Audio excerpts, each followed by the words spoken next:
घने और विशाल जंगल में सुबह का समय था। सूरज की किरणें पत्तों के बीच से छनकर धरती पर सुनहरी चादर बिछा रही थीं। ये जंगल दो हिस्सों में बटा हुआ था। एक ओर शेरों की सल्तनत थी, जहां राजा भीम का राज था, और दूसरी ओर भेड़ियों का इलाका था, जिसका सरदार रुद्रा था, होशियार, तेज और घमंडी। दोनों झुंड ताकत में बराबर थे, लेकिन उनकी सोच अलग थी। शेरों में बहादुरी और इंसाफ था, जबकि भेड़ियों में चालाकी और खुदगर्जी। दिन बीतते गए, गर्मी बढ़ने लगी और जंगल की सबसे बड़ी नदी धीरे धीरे सूखने लगी। अब पानी सिर्फ एक छोटे से तालाब में रह गया था। रुद्रा गरजते हुए बोला, खबरदार, ये पानी हमारे इलाके में है। ये हमारे बच्चों और परिवार के लिए जरूरी है। भीम ने जवाब दिया, जंगल में किसी की जोर जबरदस्ती नहीं चलती। हम भी इसी जंगल के रहने वाले हैं, हमें भी पानी चाहिए। माहौल गर्म हो गया। पेड़ों पर बैठे परिंदे डर के मारे उड़ गए। एक छोटी सी बहस धीरे धीरे जंगल की सबसे बड़ी जंग में बदलने लगी।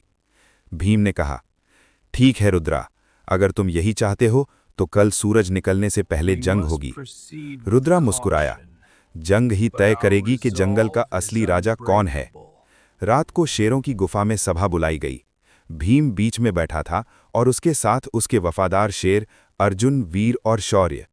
भीम बोला, हम जंग नहीं चाहते, क्योंकि असली ताकत अपने गुस्से पर काबू रखना है, लेकिन अगर कोई हमारी हदें पार करेगा तो हम खामोश नहीं बैठेंगे। उधर रुद्रा अंधेरे जंगल में साजिश रच रहा था। आग की रोशनी में उसकी आंखों में चालाकी चमक रही थी। वो बोला, शेर ताकतवर हैं, लेकिन सीधी राह पर चलते हैं। हम रात में साया बनकर हमला करेंगे। जीत ताकत से नहीं, दिमाग से मिलेगी। आधी रात को भेड़ियों का झुंड चुपचाप गुफा की ओर बढ़ा। जैसे ही वे पास पहुंचे, भीम की दहाड़ गूंज उठी, जंगल का राजा कभी सोता नहीं। भयानक जंग शुरू हो गई। धरती कांपने लगी। आखिरकार शेरों की बहादुरी के सामने रुद्रा लड़खड़ाकर जमीन पर गिर पड़ा। भीम ने उसे मारा नहीं, बल्कि कहा, वापस लौट जाओ रुद्रा। जंगल में राज सिर्फ ताकत से नहीं, इंसाफ से चलता है। शर्मिंदा रुद्रा ने सिर झुका लिया, तुम ही असली राजा हो। मैंने चालाकी से लड़कर गलती की, मुझे माफ कर दो। अगली सुबह सूरज की पहली किरणें गुफा पर पड़ी।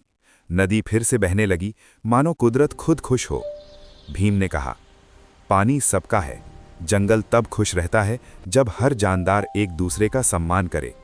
सारे जानवर खुशी खुशी पानी पीने लगे और पुकार उठे, अल्लाहू अकबर, जंगल का बहादुर और इंसाफ पसंद राजा जिंदाबाद।